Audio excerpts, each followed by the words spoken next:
Andito tayo ngayon sa Ilocos Norte, sa unang distrito kung saan ang congressman ay si Sandro Marcos at lugar ng Pangulong Marcos. Andito tayo para tingnan, suriin, bilang isang ordinaryong mamamayan ang mga proyektong pambayan ng Ilocos Norte. Kung hindi kinaya ng mga ICI, ng ombudsman at kung pati yung mga mainstream media na inspeksyonin ang mga proyektong pambayan sa lugar na ito, si Madarahog gagawin niya ito dahil gusto niya malaman kung ano talaga ang totoo. Tara, samahan niyo ako para gawin natin ang ating serbisyo publiko. Sayang ang bayot! May daanan tayo dito. Diversion Roads, Lawag, San Nicolas Bypass Road. Rebid na ito. Ito yung contract number niya, 25A00168. No? Ang contractor nito ay Badok Builders and Supply Incorporated. 46 million na project. Pero wala siyang mga date kung kailan nagsimula at wala rin siyang date kung kailan matatapos. So, tingnan natin, no? Kasi pinicture na natin. So, ito yung daan. Papunta ito ng San Nicolas. Papunta tayo ng San Nicolas ngayon. So ito, mukhang katatapos lang. Yan. Parang katatapos lang. Dito. Hindi natin alam kung kailan ito nagsimula. Sayang ito eh.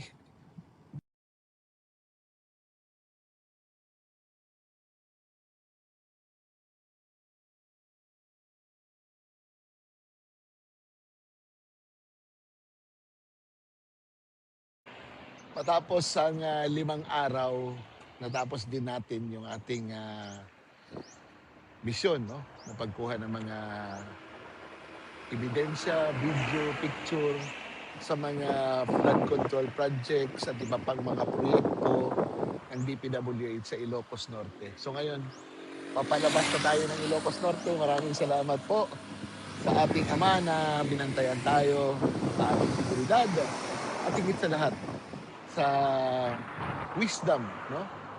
At patience, at of course, yung health natin, no? Na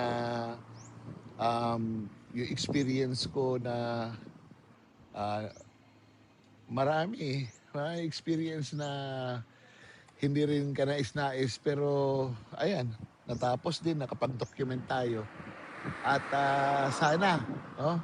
Sana yung ibang mga vloggers din, no, sa buong Pilipinas, sumama na rin, bantayan na rin ang mga proyektong pambayan ng Pilipinas para malaman ng taong bayan.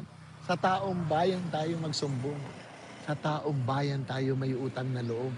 Sa taong bayan tayo dapat magsabi kung ano ang nangyayari sa bayan natin, lalong-lalo na yung pagnanakaw na nangyayari sa administrasyon na to. Ito, nakita namin. Nagpalipad kami ng drone mula doon sa kalsada at nakita namin na mga poste nga ito ng tulay. At sa di kalayuan, doon sa kabila, ay flood control projects na nasira. Sandro Marcos, proyekto mo ba ito?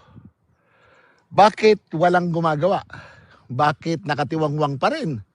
Meron pang mga nakasabit na mga kahoy-kahoy galing sa baha.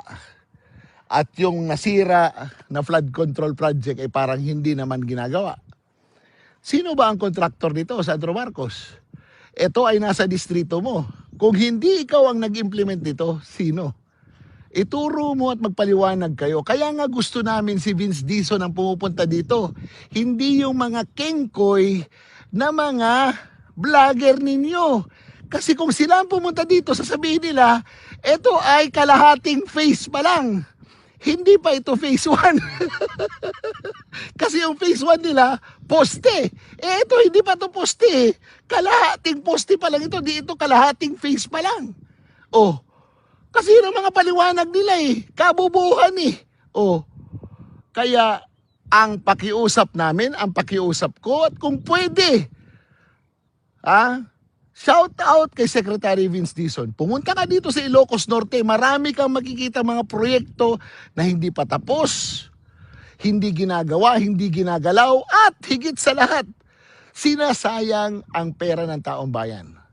Katulad nito na mga poste ng tulay at doon sa di kalayuan ay mga flood control projects na nagkanda sira-sira dahil klaro naman walang bakal, walang bato, maninipis pa ang simento.